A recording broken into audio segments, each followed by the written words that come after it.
Assalamualaikum warahmatullahi wabarakatuh. Apa kabar semuanya? Semoga senantiasa sehat walafiat. Dan tak lupa agar kita selalu berdoa semoga wabah COVID-19 ini dapat segera berlalu. Amin ya robbal alamin. Kali ini topik yang akan dibahas adalah apa itu kontrol proporsional derivatif atau PD dan bagaimana sih merancang parameter kontrol PD itu. Skema kontrol PD pada dasarnya menggabungkan dua komponen dasar yaitu kontrol proporsional dan derivatif. Perhatikan di sini ada dua blok yaitu proporsional dan satunya lagi derivatif dengan masukan yang sama yaitu error, di mana masing-masing ini menghasilkan sinyal yang berbeda yaitu UP dan UD yang nantinya akan dijumlahkan untuk menghasilkan sinyal UT. Inilah yang disebut dengan sinyal kontrol PD. Oke.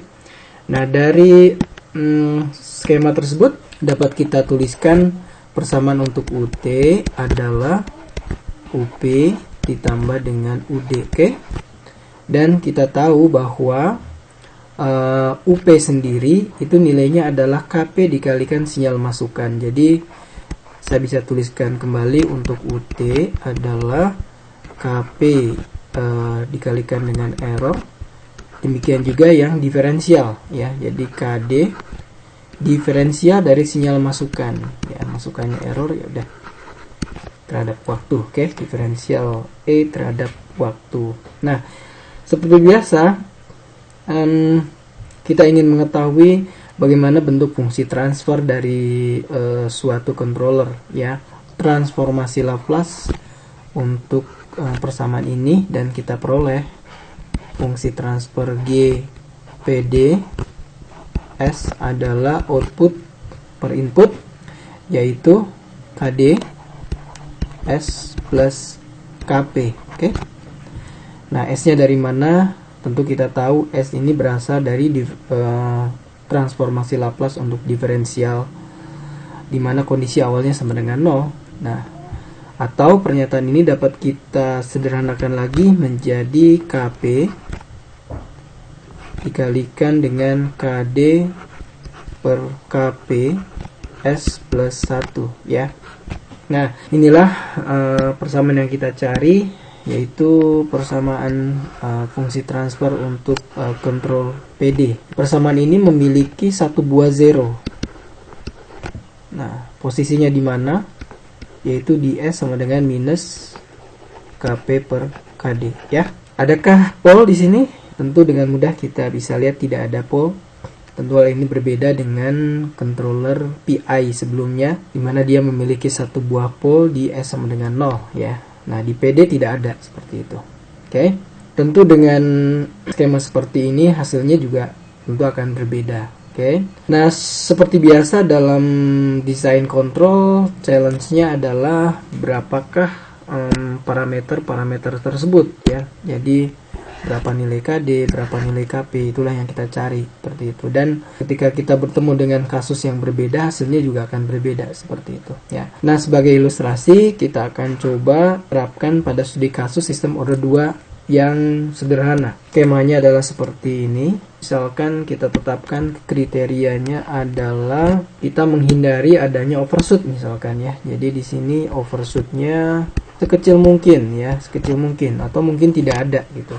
Nah, bisa kita perhatikan dari blok diagram ini bahwa controller PD diterapkan ya pada sistem order 2 sederhana seperti itu ya, dengan fungsinya seperti ini. Masukan untuk kontrol adalah E, kemudian menghasilkan sinyal kontrol. Sinyal kontrol ini sekaligus menjadi sinyal kendali untuk proses, dan keluaran dari proses yaitu YS ya, dan nilainya nanti akan diumpan kembali dibandingkan dengan nilai referensi, diperoleh nilai error dan akan mempengaruhi pada proses selanjutnya. Oke, seperti itu.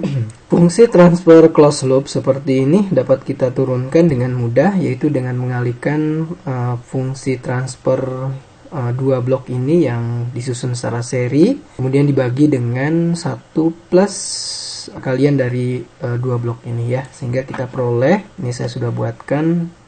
Oke, seperti ini. Di sini kita bisa perhatikan Fungsi transfer closed loop-nya adalah KPK kali tau DS plus 1 bagi dengan S kali tau S plus 1. Maaf, ini harusnya S-nya besar ya. Dari mana? Dari sini nih. Oke. Nah, dibagi dengan ini ya.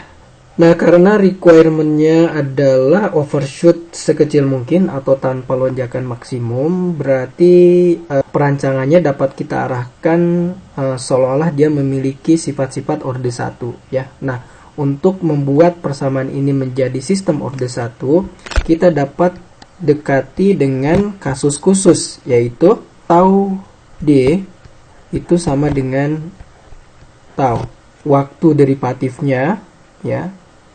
Waktu derivatifnya itu sama dengan konstanta waktu pada sistem atau pada proses, pada proses ya. Nah, jadi dengan kasus khusus seperti ini, bentuk yang serupa dapat kita hilangkan seperti itu. Jadi ini bisa kita buang. Demikian juga yang di bawahnya, sehingga yang tersisa adalah di closed loop S adalah KPK S dibagi dengan 1 plus KPKS ya, atau kita bisa sederhanakan lagi menjadi apa ya, yaitu 1 per KPKS plus 1 begitu ya. Oke. Nah, ternyata setelah kita olah, fungsi transfer closed loop-nya memang betul ya, diperoleh bentuk sistem orde 1 seperti ini. Sistem ini memiliki closed loop gain, yaitu KCL sama dengan 1, dan konstanta waktu closed loop-nya adalah ini ya, 1 per KPK. Oke. Nampak sekarang bahwa dengan menggunakan pendekatan konstanta waktu derivatifnya yang sama dengan konstanta waktu dari proses, diperoleh fungsi transfer closed loop dalam bentuk sistem orde 1 yang kita ketahui kalau dia orde 1 maka akan kecil kemungkinan terjadinya overshoot seperti itu, dan ini adalah parameternya, yaitu KCL-nya sebesar 1 satuan dan konstanta waktu closed loop-nya sebesar 1 per KPK seperti itu. Dari sini karena bentuk persamaan konstanta closed loop-nya seperti ini, kita bisa manfaatkan untuk menghitung nilai KP yang tadi kita ingin cari seperti itu, yaitu sebesar 1 per tau closed loop dikalikan dengan K ya, dimana K ini adalah konstanta waktu open loop gain dari proses ya, yang ini nih. Oke. Dan karena K derivatif memiliki hubungan dengan K proporsional dengan pernyataan seperti ini, jadi KD sama dengan KP dikalikan tau D, maka kita bisa menghitung nilai KD dari persamaan tersebut ya, yaitu KP dikalikan dengan tau D, di mana tau D-nya sama dengan tau. Seperti itu. Oke. Nah, dengan demikian tuntas sudah bagaimana merancang kontrol PID untuk suatu proses ya. Dalam hal ini kita cobakan pada studi kasus sistem orde 2, dan dengan tahapan seperti tadi kita akan peroleh berapa nilai KP dan nilai KD-nya untuk diterapkan ke dalam sistem, di mana nanti kinerjanya seperti yang diinginkan seperti itu. Dalam hal ini kriterianya adalah minimum overshoot seperti itu. Nah, tentu untuk kasus yang lain akan berbeda seperti itu. Namun yang paling penting di sini adalah kita harus mengetahui bentuk prosesnya terlebih dahulu seperti apa, kemudian kriteria yang diharapkan seperti apa, maka nanti perancangan kemudian penentuan nilai parameter kendali akan menyesuaikan terhadap kriteria tersebut. Demikian yang bisa disampaikan. Tetap semangat, tetap produktif, walaupun di rumah aja tetap belajar. Semoga sukses selalu. Assalamualaikum warahmatullahi wabarakatuh.